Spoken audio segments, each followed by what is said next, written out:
Canadian faces execution in China. It follows the arrest of a Chinese executive in Canada and threats that China will take revenge.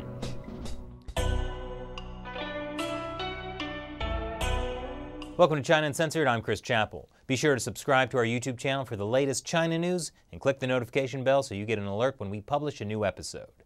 Now, imagine doing something so horrible, so terribly bad, that you somehow make Canada angry.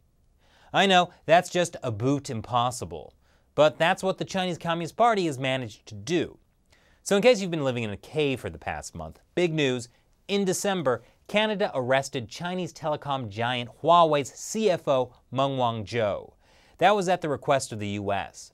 Huawei is alleged to have used shell companies to trick banks into violating US trade sanctions on Iran and possibly Syria.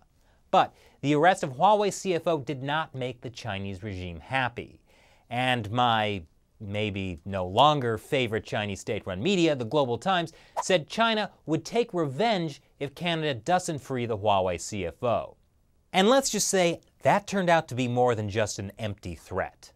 13 Canadians have been detained in China since Huawei executive Meng Wanzhou was arrested in Vancouver last month on a US extradition request. That's according to a Canadian government statement released Thursday.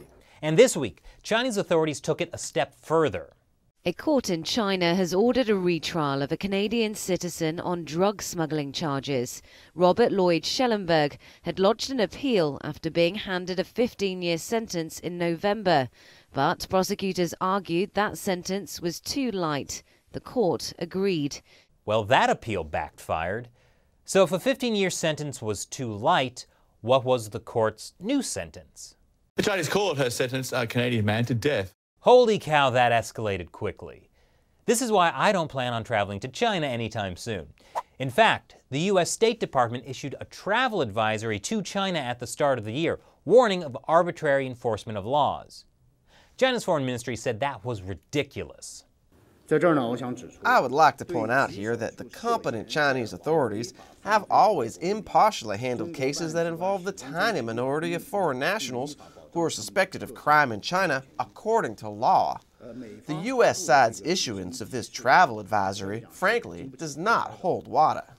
Well, Canada has also decided that it does hold water.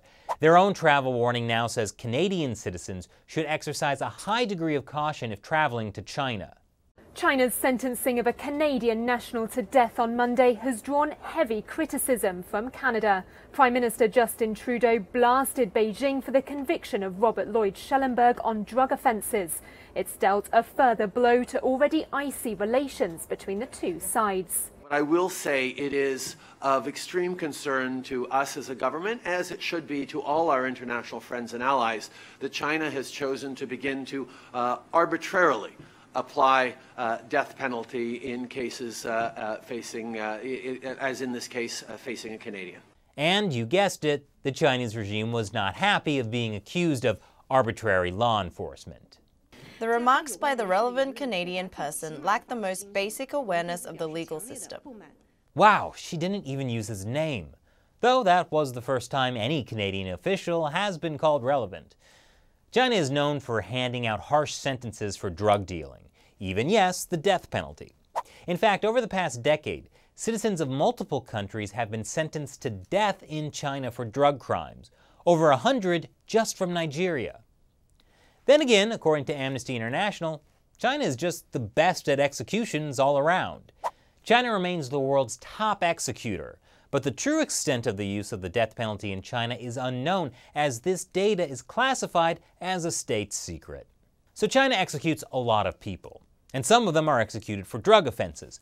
But it's the timing of the death penalty given to Canadian Robert Schellenberg that suggests there's more to this story. Schellenberg was actually arrested back in December 2014, and it took almost 4 years for the Chinese court to hand down his first conviction as an accessory to drug smuggling and a sentence of 15 years in prison. But after he appealed that decision last November, all of a sudden his case seems to have become fast-tracked. Schellenberg appealed his case last November. Then in December, the Huawei CFO was arrested. And suddenly, prosecutors in China claimed they found new evidence that Schellenberg was not in fact just an accessory, but a principal offender, responsible for trying to smuggle 500 pounds of methamphetamines to Australia in pellets stuffed inside tires. Like I said, that escalated quickly. According to a China law specialist at George Washington University, Donald C. Clark, we should draw the conclusion that the Chinese government very obviously wants us to draw. This is a political case.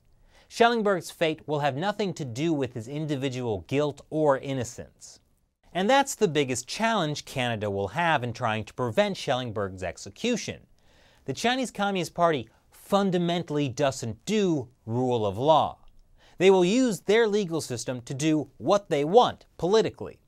Here's the Foreign Ministry spokesperson responding to Trudeau, saying China is arbitrarily detaining people. We express our strong dissatisfaction towards this. We urge the Canadian side to respect the rule of law, respect China's legal sovereignty, correct its mistakes, and stop making irresponsible remarks. What the party is trying to say is Canada should respect China's rule of law, but should ignore its own rule of law by letting Huawei CFO Meng Wanzhou off the hook. And then, maybe fewer Canadians will be executed in China. And under the Chinese Communist Party's thinking, that makes perfect sense. The courts in China are ultimately another weapon of the party. I mean, how do you think Chinese courts convict 99.9% of defendants? So of course the party thinks that Justin Trudeau can just order the Canadian courts to release Meng Wanzhou. But that's not the way it works in countries with actual rule of law and independent courts. And that's what is so confusing to the Chinese Communist Party. They probably don't want to actually risk the fallout of executing Schellenberg. But they don't understand that Canadian courts can't just release someone because it's politically convenient. So now the party's stuck. It can't back down. And that's why Schellenberg is in such a dangerous predicament. So, what do you think about Schellenberg's death sentence? Leave your comments below. And now, it's time for me to answer a question from a member of my 50-cent army, a brave alliance of fans who support China Uncensored on the crowdfunding website Patreon. William asks, what about South Korea? For context, that was in response to our recent episode, how 8 countries are handling Huawei. South Korea was not on the list, but that's a good question, so I looked into it. Turns out, South Korea's largest wireless operator, SK Telecom, announced in September the companies it would like to build its 5G network. Huawei was not one of them. But they may be standing alone. Another South Korean company, LG U+, is expected to go with Huawei. Currently, the South Korean government has not banned Huawei, but may be considering it, which is why Huawei has said they'll happily address any security concerns. So, South Korea's stance? There may be concern about Huawei, but there are no plans to block Huawei from government use or from their 5G network. Thanks for your question. Wasn't that fun? That's why I want you in my China Uncensored 50-cent army.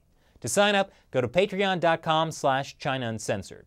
For as little as $1 per episode, you'll get some cool perks, not the least of which is getting a shot at having your question answered on the show for the whole internet to hear. Or at least the part that watches China Uncensored, which I assume is most of the internet. So, once again, thanks for watching China Uncensored. I'm your host, Chris Chappell. See you next time.